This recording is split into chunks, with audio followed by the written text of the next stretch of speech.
আসসালামু আলাইকুম। সুপ্রিয় ষষ্ঠ শ্রেণীর শিক্ষার্থীরা, আশা করি তোমরা সকলেই ভালো আছো। আমি আলহামদুলিল্লাহ ভালো আছি।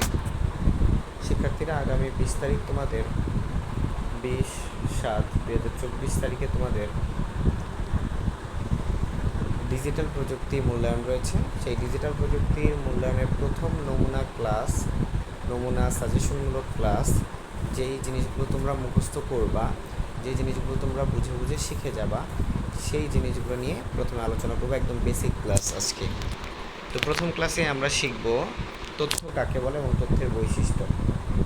আর যারা যারা RTH এর নতুন এসেছো, ঠিক আছে, তারা অবশ্যই চ্যানেলটিকে সাবস্ক্রাইব করে পাশে থাকা বেল আইকনটি বাজিয়ে দাও।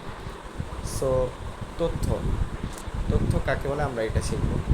তথ্য বা ইনফরমেশন হলো একটি বার্তা, যা বোঝা যায়, বহন করা যায়, লেখা যায়, পড়া যায়। অর্থাৎ কোনো অর্থবহ প্রক্রিয়াজাত ডাটাকে তথ্য বলে। তো এটা মুখস্থ করবে, এটা আসতে পারে। তথ্যের দেখো 3টা বৈশিষ্ট্য আমরা লিখেছি। তথ্যের 3টা বৈশিষ্ট্য হচ্ছে: ডাটাকে প্রক্রিয়াকরণ করে যে অর্থবহ অবস্থা পাওয়া যায় তাকে তথ্য বলে।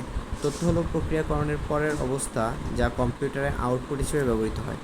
যে কোনো তথ্য থেকে সংগৃহীত থেকে সংশ্লিষ্ট বিষয় সম্পর্কে পূর্ণাঙ্গ ধারণা পাওয়া যায়। এবার আমরা আসলে দেখি তথ্যের প্রয়োজনীয়তা। তথ্যটা আসলে কেন গুরুত্বপূর্ণ? আমাদের দৈনন্দিন জীবনে প্রতিটি ক্ষেত্রে তথ্যের প্রয়োজন হয়।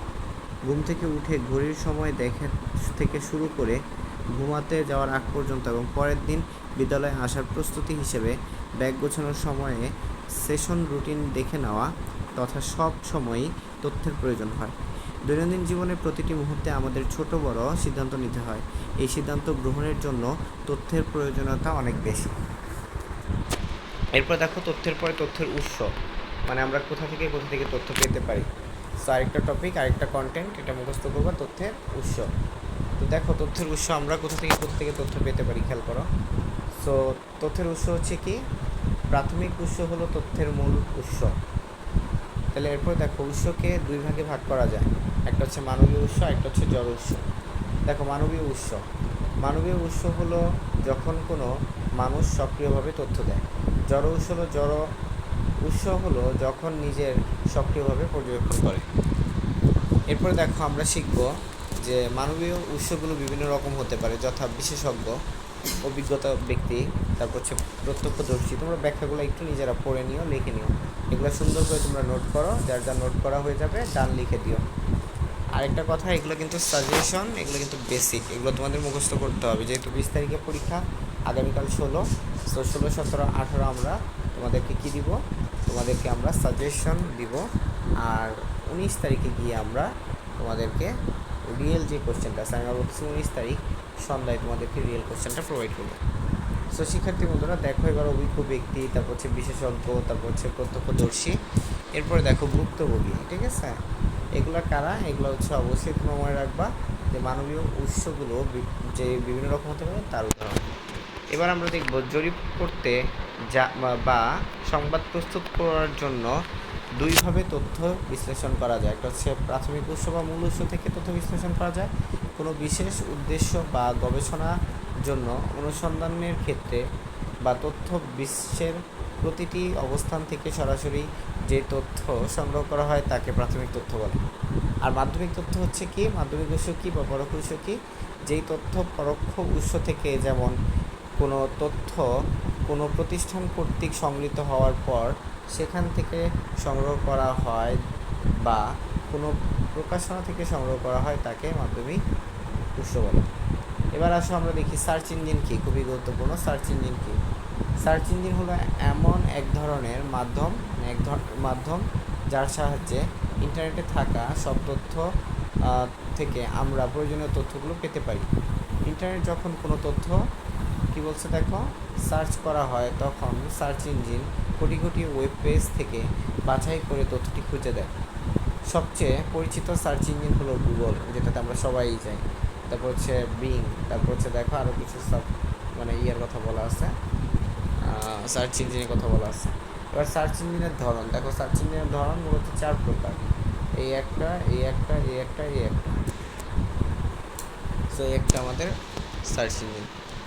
সার্চ ইঞ্জিনের কাজ ও পদ্ধতি।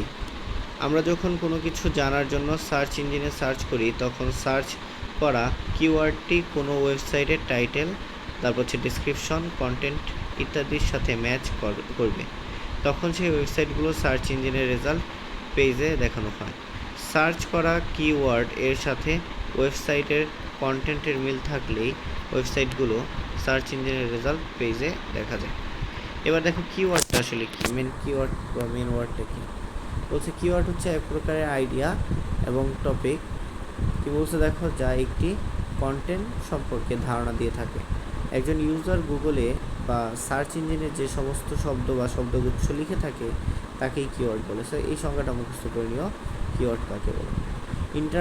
ইন্টারনেট তার বিপুল তথা তথ্য ভাণ্ডার থেকে কিওয়ার্ড ধরেই আমাদের জন্য তথ্য খুঁজে বের করে দেয়। এবার আসো আমরা দেখব উইকিপিডিয়া কি। উইকিপিডিয়া সম্মিলিতভাবে সম্পাদিত বহু ভাষাবিক, তারপর হচ্ছে মুক্ত প্রবেশাধিকার, মুক্ত কন্টেন্ট সংগ্রহের একটি ইন্টারনেট বিশ্বকোষ, যা অলাভজনক উইকিপিডিয়া ফাউন্ডেশন কর্তৃক সমর্থিত, আয়োজিত এবং পরিচালিত। স্বেচ্ছাসেবীরা বিশ্বব্যাপী সম্মিলিতভাবে 329টি এবং উইকিপিডিয়ার প্রায় 4 লক্ষ নিবন্ধন রচনা করেছেন, যার মধ্যে শুধু ইংরেজি উইকিপিডিয়াতেই রয়েছে 66 লক্ষেরও কি আর্থিক নিবন্ধন। তো যে কেউ উইকিপিডিয়ার ওয়েবসাইট প্রবেশ করে যে কোনো নিবন্ধন সম্পন্ন করতে পারে, যা সম্মিলিতভাবে ইন্টারনেটের সর্ববৃহৎ এবং সামগ্রিক জনপ্রিয় সাধারণ তথ্যসমূহের ঘাটতি পূরণ করে থাকে। এবার দেখতে পাচ্ছ বিভিন্ন ধরনের সংখ্যা দেখাইছে। বিষয়বস্তুটা কি? বিষয়বস্তু বলছে বিষয়টি যেন একটু স্বতন্ত্র থাকে, বলছে বাছাই করে সে বিষয়ে প্রাধান্য দিতে হবে। বলছে বিষয়বস্তু কি বাছাইয়ের ক্ষেত্রে যে বিষয়, এখন আমি বিষয়বস্তু বাছাই করব। আমরা প্রথমে বিষয়বস্তু বাছাইয়ের ক্ষেত্রে বিষয়টি যেন একটু স্বতন্ত্র বা আলাদা হয়। তারপর কি বলছে দেখো, বিষয়টি নিয়ে পর্যাপ্ত তথ্য আছে এবং আমাদের কাছে সেটি খুঁজে পাওয়া গেছে ও বের করা সম্ভব হবে, সেটি নিশ্চিত হয়ে বিষয়টি নির্বাচন করতে হবে। বিষয়টি যেন খুব জটিল না হয় সেদিকে লক্ষ্য রাখতে হবে। আলাদা অর্থ যেন ব্যয় করতে না হয় সেদিকে বিবেচনা করতে হবে। সর্বশেষ যে বিষয়টি নিয়ে কাজ করতে চাই তা শিক্ষককে জানাতে হবে এবং শিক্ষকের মতামত নিয়ে আলোচনা চূড়ান্ত করতে হবে। দেখো তথ্য যাচাইয়ের সাধারণ নিয়ম কি কি আছে, 4টা নিয়ম স্ক্রিনশট নিয়ে নাও।